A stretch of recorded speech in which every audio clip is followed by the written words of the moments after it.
आज हम फाइनेंस का एक इम्पोर्टेंट टॉपिक पढ़ेंगे जो है टाइम वैल्यू ऑफ मनी।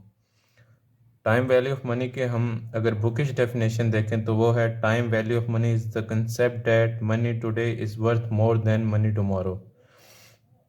ये तो है, इसकी बुकिश डेफिनेशन आपको गूगल करेंगे तो कहीं से भी मिल जाएगी। लेकिन हमारे बहुत सारे लोग टाइम वैल्यू ऑफ मनी के बैकग्राउंड को नहीं समझते, जिसकी वजह से उन्हें इस टॉपिक को समझने में प्रॉब्लम होती है। तो अगर हम बात करें उसके बैकग्राउंड की, तो बैकग्राउंड से मेरी मुराद ऐसे है जैसे प्रोवर्ब्स होती हैं, ज़र्बुल मिसल होती हैं।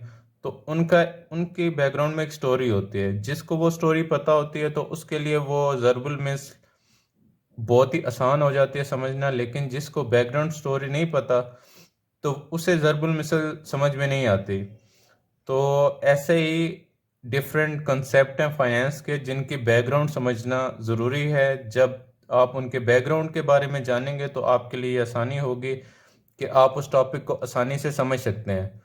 तो बात शॉर्ट करते हैं, क्योंकि टाइम जो है वो हर एक के लिए इम्पोर्टेंट है। तो कंसेप्ट भी हम जो पढ़ रहे हैं वो इसी से रिलेटेड है, टाइम से रिलेटेड। तो कंटिन्यू करते हैं। तो फाइनेंस के मुताबिक अगर दो इंसान हैं, दो बंदे हैं, और उनमें से एक जो है इन्वेस्ट करता है और दूसरा इन्वेस्ट नहीं करता। फॉर एग्जांपल, जो दोनों हैं उनके पास $100 हैं स्टार्ट ऑफ द ईयर, और आफ्टर एन ईयर क्योंकि एक ने इन्वेस्ट किया उसे कुछ रिटर्न मिलेगा, तो रिटर्न मिला के उसके पास हो जाएंगे $110।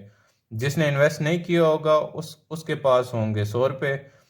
तो फाइनेंस ये कहती है कि जिस बंदे ने इन्वेस्ट नहीं किया तो उसने एक अपॉर्चुनिटी कॉस्ट को लूज किया है। उसके पास एक अपॉर्चुनिटी थी कि वो $10 अर्न कर सकता था, उसने वो $10 अर्न नहीं किए। तो ये जो फ़र्क है, फाइनेंस के मुताबिक जो 110 पे डॉलर जिसके पास हैं उसने अपॉर्चुनिटी अवेल की, तो उसकी जो बाइंग पावर है वो मेंटेन रहनी चाहिए। लेकिन जिसने अमाउंट जो है वो इन्वेस्ट नहीं की, उस पे एक अपॉर्चुनिटी कॉस्ट अप्लाई करनी चाहिए, जो कि उसने अपॉर्चुनिटी लूज की। तो इसकी वजह से जो $100 में वो चीज़ें खरीद सकता था एक साल पहले, अब उसको वो फैसिलिटी नहीं होनी चाहिए। उस पे एक रेट अप्लाई होना चाहिए, जिसकी वजह से वो अगर $100 में पहले जो चीज़ें खरीद सकता था उससे कम चीज़ें खरीद सके। तो ये जो रेट है जो एडजस्ट किया जाता है, क्योंकि उस बंदे ने अपॉर्चुनिटी कॉस्ट को लूज किया है, तो ये जो रेट एडजस्ट किया जाता है इसके डिफरेंट नेम्स हैं। इसको आप जैसे महंगाई कहते हैं, इन्फ्लेशन कहते हैं। तो इन्फ्लेशन भी बेसिकली यही रीज़न है कि मॉडर्न फाइनेंस जो चलती है वो टाइम वैल्यू ऑफ मनी की बेस पे चलती है। तो टाइम वैल्यू ऑफ मनी का ये कंसेप्ट है कि वक्त के साथ साथ अगर आप इन्वेस्ट करके अपने पैसे को नहीं बढ़ाएंगे तो एक खास रेट के तहत आपकी वैल्यू डिग्रेड होगी। तो वो जो वैल्यू डिग्रेडेशन का रेट है उसे हम बाज़ औक़ात इंटरेस्ट रेट कहते हैं, बाज़ औक़ात उसे कहते हैं हम डिस्काउंट रेट। तो कंक्लूजन इसकी ये है, जो बैकग्राउंड हमने देखा कि अगर दो बंदों ने दो में से एक ने इन्वेस्ट किया, एक ने नहीं किया, तो एक पे हमने अपॉर्चुनिटी कॉस्ट अप्लाई कर दी। तो यही जो रेट है उसकी बेस पे ही हम मैक्रो लेवल पे जब जाते हैं तो हम इन्फ्लेशन की बात करते हैं। और जब हम जाते हैं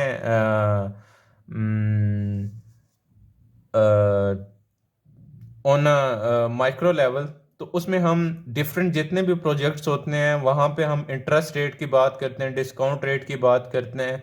तो बेसिकली उसके बैकग्राउंड यही है कि जो आपको पैसे दे रहा है उसने कोई ना कोई रिटर्न लेना है, और जो जो बंदा ले रहा है पैसे उसने किसी न किसी जगह इन्वेस्ट करना है जहाँ से उसे रिटर्न मिलना चाहिए। तो फाइनेंस की पूरी जो थ्योरीज हैं वो इसी कंसेप्ट के गिर्द घूमती हैं कि टाइम, अगर डॉलर टुडे जैसे हमने डेफिनेशन में देखी था, the concept that money money today is worth more than money tomorrow. तो यही टाइम वैल्यू ऑफ मनी का कंसेप्ट है। Thank you.